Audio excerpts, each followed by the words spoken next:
Welcome to The Source, where we combine the headlines with in-depth conversations with the newsmakers themselves. Today on the program, an unprecedented move, minutes before the President delivers his State of the Nation address. The House of Representatives convening, voting former President and Pampanga Representative Gloria Macapagal Arroyo as House Speaker. With 184 affirmative votes, 12 abstentions, Congresswoman Gloria Macapagal Arroyo is hereby elected as the new Speaker of the House of Representatives. But House Speaker Pantaleon Alvarez is putting up a fight. House Speaker Pantaleon Alvarez and the members of the House of Representatives. What happened at the House of Representatives? Congressman Aniceto Bertiz and Tom Villarin join us live.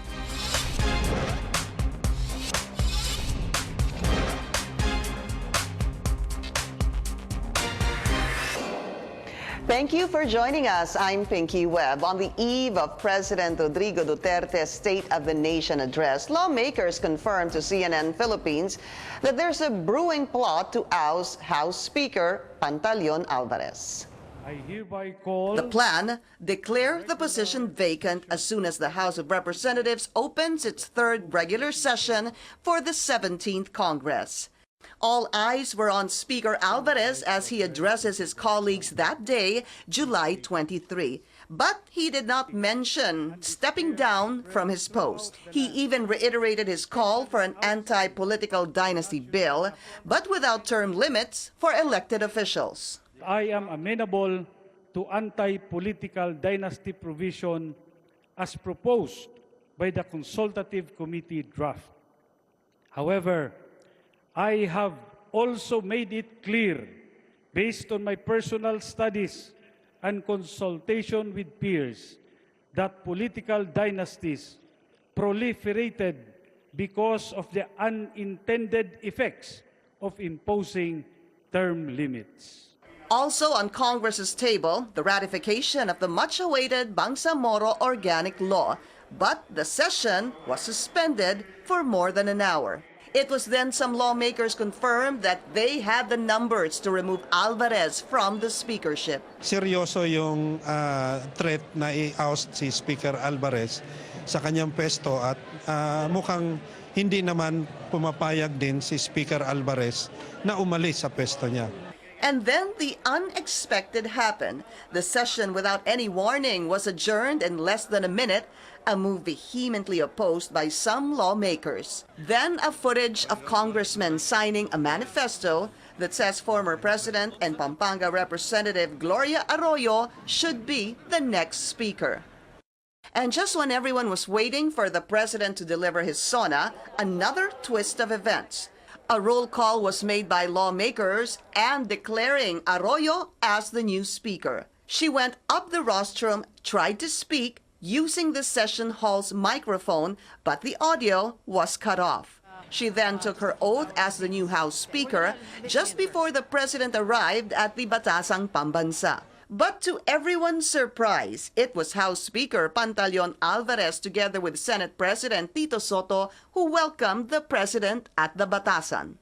After the president's State of the Nation address, Camarines Sur Representative Rolando Andaya initiated another roll call. Now with an improvised audio system, the House reached a quorum, declaring the position of House Speaker vacant, then electing former President Gloria Macapagal Arroyo as the new Speaker of the House. So, let's go straight to the sources of the story. OFW Party List Representative Aniceto John Bertiz and Akbayan Party List Representative Tom Villarin. Gentlemen, maraming salamat. I know puyat po kayong dalawa. Magandang umaga, Pinky. Magandang umaga. Kasi umaga na rin kayo natulog. So, sinong speaker? Who is the real speaker now? As what happened po yesterday, Pinky, it's Speaker Gloria Macapagal Arroyo. Kasi nasunod naman po yung proseso ng unang-una declaring the seats of the Speaker vacant. And it has 254 who responded for the call of the vacancy of the speaker. And later on, after the roll call, nagkaroon po ng botohan na it's 184 who voted Yeah. for Gloria Macapagal Arroyo as So the new Congressman, speaker. ganun yun, 184 voted. But there were questions on number one, the maze. For those who may not know, ano yung maze? Yun yung simbolo ng authority na kapag kinabit, In order. oo, the session is in order. The maze, for those who may not have, hindi nyo na natutukan kagabi, meron kayong inilagay na maze. Saan nyo nakuha yun, this one? Well, I think it was taken from the archives. Hindi yan talaga yung maze na nandyan sa house. But again, because it's a symbol pa rin that the house is in session, so in a way it addressed the question of technicality, Yeah. about The validity. the validity of the So that's an old session. maze. It's an old maze. Yeah, from the, I think, the historic archive ng Congress, I think that's the Nograles maze pa. Aha, si Speaker Nograles. pa. Saan nyo nahanap yan? Sino nakahanap? Meron po mga staff sa Congress that they remember that there's still one maze in the archive. So we have to open up the archive. We asked the security to open the library and nakuha nga po namin yan. Okay. At kung makita nyo, sira-sira na nga yung maze. So it's good to talk about this because these are the questions being raised, such as by Congressman Ed Salagman, Congressman Villarin, ano po, walang maze. So naglagay kayo ng maze. Again, the validity of that may be put in question because it's an old maze. I mean, I can just imagine pwede nilang i-bring up yan. Other points raised by Congressman Ed Salagman was that, well, it's a sham because the rules were not observed, sabi po niya. The House was not properly in session. Kailan ho ba properly in session? Kagabi, pinag-usapan din yun ng mga abogadong mga mambabatas. So, wala naman po nakitang na technicalities doon or nalabag. Kasi nga, nung nag-adjourn, ang 4 o'clock, I think Rimpi, Senior Majority Leader, adjourned it to 4 o'clock of the same day. So, nakumpleto na po yun. Tapos, nag-roll call si Deputy Speaker Andaya, which is 254 responded to the call. So, Ito na yung meron gabi. quorum. Yeah. Gabi na po ito. That's Oo. last night. Pero yung the issues raised by Kong Lagman was yung afternoon, prior to To the the SONA. SONA speech of President Duterte. In other words, Congressman, sinasabi niyo, the issues raised by Congressman Lagman, kasi dalawa hong beses nangyari, just so dalawa. it's clear. May 3 o'clock na nangyari, Opo. eventually Na-reconvene. yes, tapos na ginawang speaker si Gloria Macapagal Arroyo at 3, and then another one at 7 p.m. So, lahat po ba nung sinasabi ni Congressman Ed Salagman na ayos nung 7 p.m.? I'll bring one more one of the criticisms. The Secretariat was not there to record the proceedings in the journal. Was the Secretariat there, sir, during the 7 p.m.? Yes, meron na po mga secretariat, but it doesn't matter kasi meron naman po tayong mga tape recorder. Pero na-correct na po yun nung 7 p.m. Kasi may re-record na rin at saka may nag-stenographer na. I think they also changed, even yung Secretary General and sino yung pati yung Sergeant at Arms of the House. Pinalitan? During that, kagabi din. Pinalitan ninyo? Nagkaroon po ng interim Sergeant at Arms at saka interim Secretary General. How do you do that? By voting? By nominating on the floor and the Sergeant at Arms and the Secretary General was elected. So are there also going to be 2 Sergeant at Arms, sir? Ganun Wala po na ba? po kasi it was already the majority who voted for that. Eh So baka it ayaw bumaba ni supersedes the- Sergeant at Arms yung una. Pwede ba yun? Hindi po. Sa ngayon wala kasi it superseded na yung authority niya Okay. nung bagong inupo po. Congressman, paano ho ba nangyari ito? Bakit nilagay si Congresswoman GMA as Speaker? Well, I think this is still part ng fight between Mayor Sara Duterte and Speaker Alvarez. Ibig sabihin, Sara Duterte has really asserted her role in this House. Prove that, sir. Please prove that. Well, all the political parties were called, and she personally called some of the legislators who are heads, no, of these political parties, and the political parties agreed, no, to support that move, no, so that was as early as in the morning, no. And ang problema lang, because marami ay PDP, no, 130. So even the members of PDP were at a loss. Ano ba talaga ang instruction? So some of them called up Sap Bongo because Sap Bongo, I think, is the treasurer of PDP. At ang sinabi lang ay wag naman pahiyain si Sara. Mayor Si Sara. Mayor Sara. Sir, sinong tinawagan ni Mayor Sara Duterte ng mga leaders ng other political parties? Well, generally, these are the senior party leaders. Who, sir? From the NUP, I think from maybe Congressman Estrella and sino pa yung mga party heads, no? Then, of course, yung NP, it was through, I think, Congressman Halosos, no? Na that was communicated. At nagbi-meeting naman on the floor, no? Sa plenary, doon sa mga coffee shop. So, alam mo na there's some things going on. May nangyayari. At ang issue nga lang doon, yung mga PDP, di ba? Because they're at a loss. Yeah, because let's really look into the situation. GMA is also PDP. Gentlemen. GMA is also PDP. Yeah, so, I see. So, when Speaker Alvarez became, well, Congressman Alvarez became Speaker, marami ho kasi lumipat sa PDP laban, nanumpa sa PDP laban. So there is merit in what you're saying, Congressman, na naguluhan yung mga miyembro ng PDP. Sino ba ang susundin Yes, natin? because in the House, it's really the Speaker and the Majority Leader who commands the party position. So, okay. But during that time, absent na sila. No? I mean, wala na sila. And of course, the PDP laban members were parang asking around kung what's really happening. And yun nga, isa-isa din yung mga deputy speaker, no, eventually supported the House term move. Okay, pero kayo po, a congressman, may natanggap po ba kayong tawag personally? As a party list po kasi, we don't belong to any major political parties. But you can still receive a phone call, sir. Yes, we can receive a phone Did you calls. receive a phone call? Yeah, we receive a phone call. From? But just, You received a phone call from whom, yeah, sir? from our affiliated or I mean na partidong sinusuportahan din namin. Sino Although we are yun? not a member of that. Sino yun, sir? Sinong party? Meron po kasi mga yung parang ina-adapt ng mga party list, for example, NUP, NP, and I'm under NP po. You're under NP. So Pero nagkaroon... not as a member because in Constitution we cannot be a member of a Ano lang kayo, political- adopted? Parang ganun, sir. Opo, Oo. yung affiliation, party affiliations po.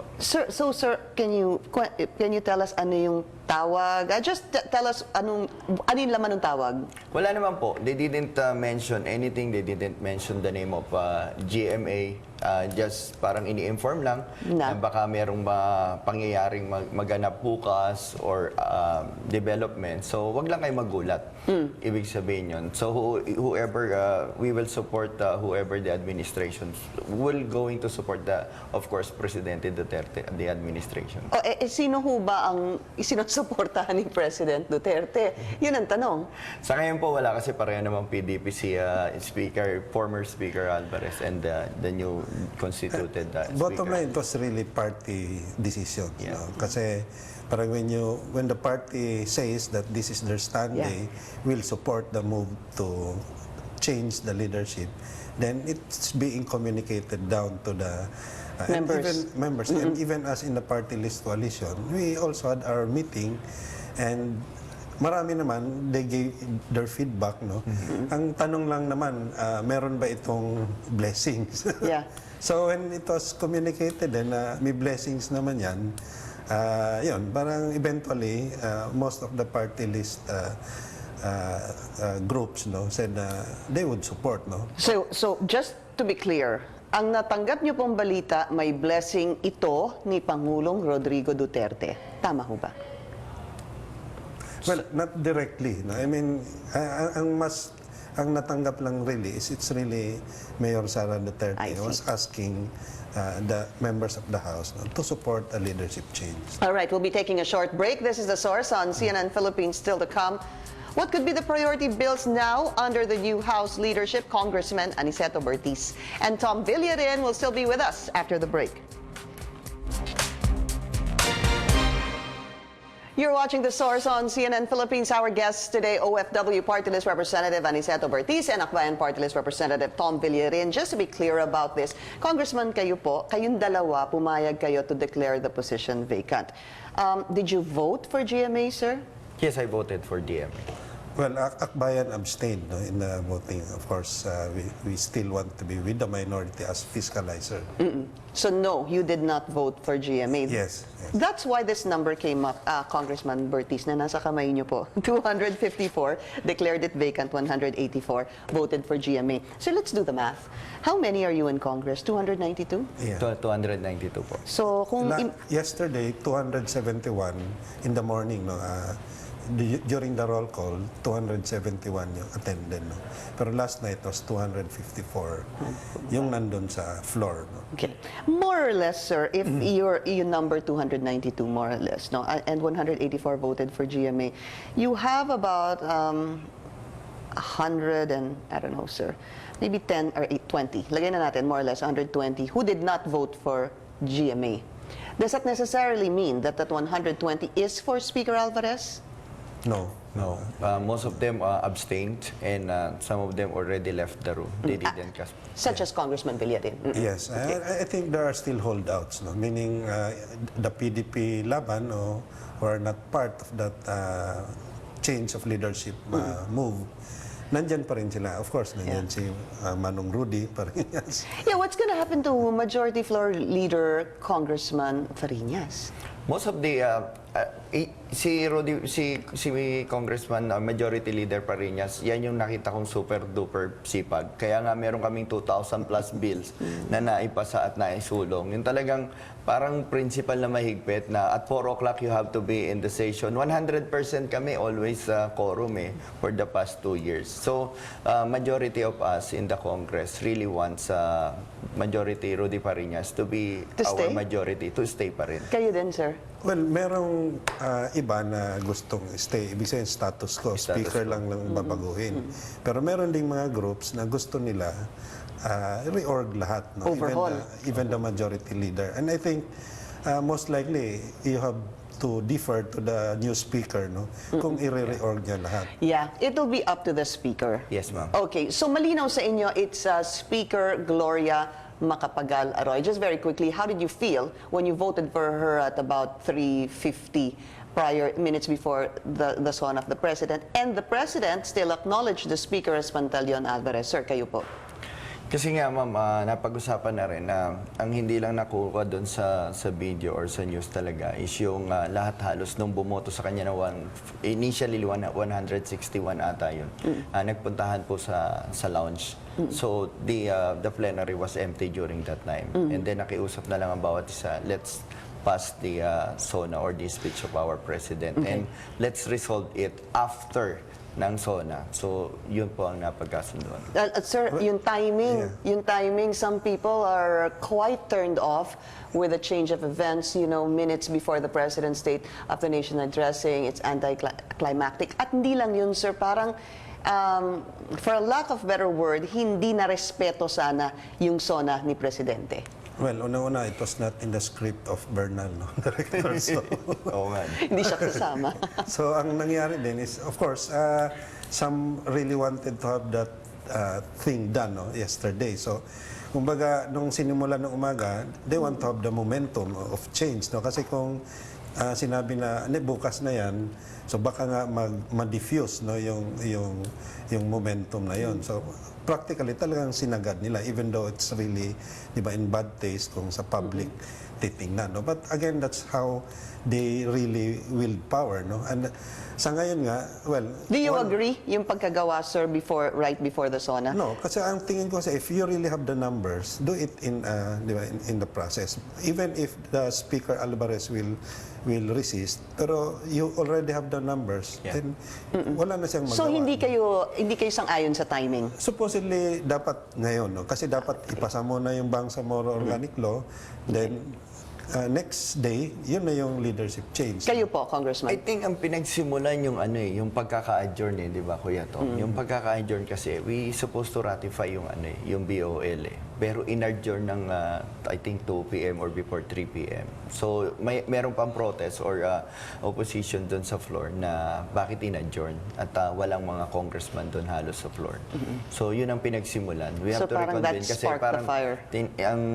ang opinion ng iba na dapat tinapos na natin muna yung BOL to ratify okay. kasi yun din yung ibabalita ni Presidente. All right, I'll just bring this in. Former President and now, House Speaker Gloria Macapagal Arroyo tells CNN Philippines during our interview how her working relationship with President Duterte started. This is an exclusive one-on-one interview we had with Arroyo in March. She praised the President's accomplishments and the priorities of his administration. I've known the president for a long, long time. I first met him in 1989, I think, when he was a new mayor of Davao City. And I was trying to bring industrialization all over the country. And Davao was one of the centers for industrialization. So that's how I met him. And then throughout my candidacies for national office, he always supported me. When I became president, in 2002,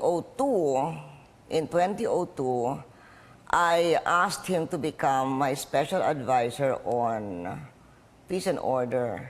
Actually, I asked him to become my presidential advisor, cabinet rank, but because he had been elected for a fresh term again as mayor, he said he cannot abandon his mandate as mayor, but he would do the work for me. How would you assess the President's 2-year stint so far? Almost 2 years. I think he's done an awesome job. His promises about peace and order, he is complying with. And as far as his economic policy is concerned, well, his tax reform complements the tax reform that I did. And then his build is also a step in the right direction because that is what we need now to have a good investment climate, infrastructure. All right, very quickly, sir, mabilis lang. I've known the Reaction to president this for a long Duterte time. Arroyo tandem. Congressman, go ahead. At sa akin naman, ang prioridad ko lang talaga, Pinky, is yung kapakanan ng aking sektor, which is the OFW. And nung time ni President Arroyo, para rin siyang si Presidente Duterte, may puso at malasakit sa So aking happy ka doon? Happy ka with the Duterte Arroyo tandem? Yes, happy ako doon. Sir, syempre hindi. Yes, of course, because GMA, with all the sins of the past, no, and now she's supporting even the policies na sa tingin namin, may mga talagang problema doon sa polisiya no, ni President Duterte. But, of course, he voted against the death penalty. So, yan, isang pogi point no, for her. Balikan lang natin yan before we go on a break. For those who hindi nyo po naaalala, natanggal si Gloria Macapagal Arroyo as Deputy Speaker because she voted no against the death penalty. And that time, Speaker Alvarez was saying, toe the line, hindi ho ba? But she kept her stance. We'll be taking another short break. This is The Source on CNN Philippines. We'll be right back.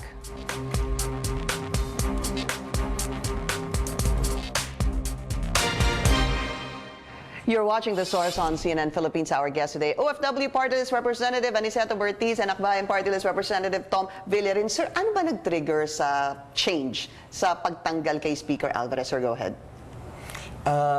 Unang-una yung yung iba dahil doon sa, I think, sa Noel issues, tapos yung kay Mayor Sara Duterte and Speaker Alvarez. So, marami nang pinag-ugatan pero Well, he has many policy statements na hindi dinidiscuss sa House.